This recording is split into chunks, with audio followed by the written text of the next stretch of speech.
हरे कृष्णा दोस्तों, राधे राधे। स्वागत है हमारे यूट्यूब चैनल अमराधा गीता संसार रूस में।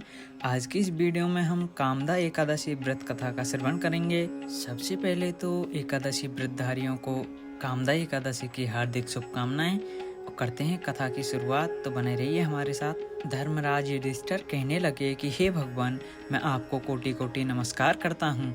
अब आप कृपा करके चैत्र शुक्ल एकादशी का महात्म्य कहिए।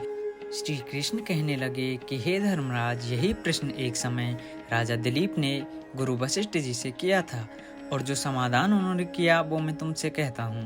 प्राचीन काल में भोगीपुर नामक एक नगर था। वहाँ पर अनेक ऐश्वर्यों से युक्त पुंडरीक नाम का एक राजा राज्य करता था। भोगीपुर नगर में अनेक अप्सरा, किन्नर तथा गंधर्व वास करते थे। उनमें से एक जगह ललिता और ललित नाम के दो स्त्री पुरुष अत्यंत वैभवशाली घर में निवास करते थे। उन दोनों में अत्यंत स्नेह था, यहाँ तक कि अलग अलग हो जाने पर दोनों व्याकुल हो जाते थे। एक समय पुंडरीक की सभा में अन्य गंधर्वों सहित ललित भी गान कर रहा था।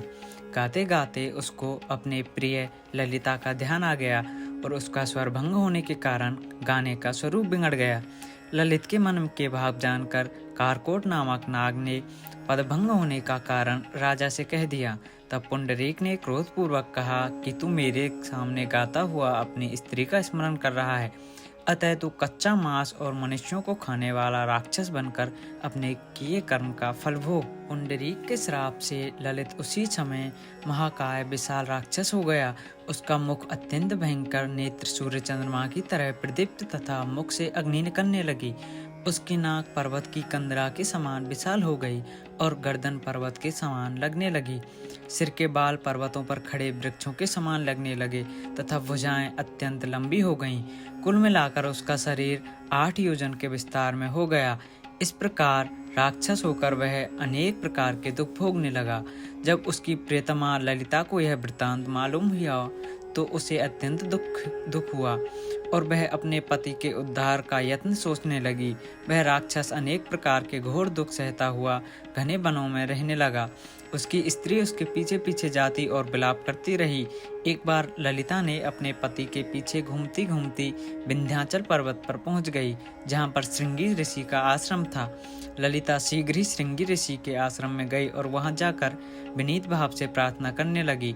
उसे देखकर श्रृंगी ऋषि बोले कि हे सुव्रगे, तुम कौन हो, यहाँ किस लिए आई हो? ललिता बोली कि हे मुनि, मेरा नाम ललिता है। मेरा पति राजा पुंडरीक के श्राप से विशालकाय राक्षस हो गया है। इसका मुझको महान दुख है। उसके उद्धार का कोई उपाय बतलाइए। श्रृंगी ऋषि बोले, हे गंधर्व कन्या, अब चैत्र शुक्ल एकादशी आने वाली है, जिसका नाम कामदा एकादशी है। इसका व्रत करने से मनुष्य के सब कार्य सिद्ध होते हैं।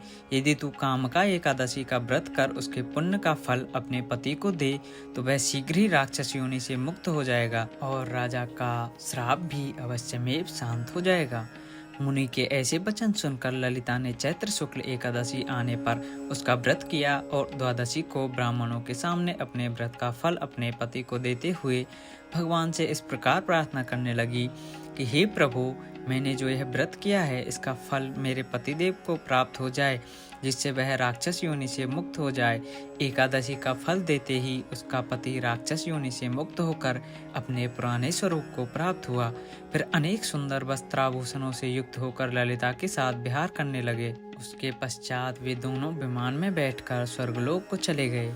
वशिष्ठ मुनि कहने लगे कि हे राजन, इस व्रत को विधि पूर्वक करने से समस्त पापों का नाश हो जाता है तथा राक्षस आदि की योनि भी छूट जाती है।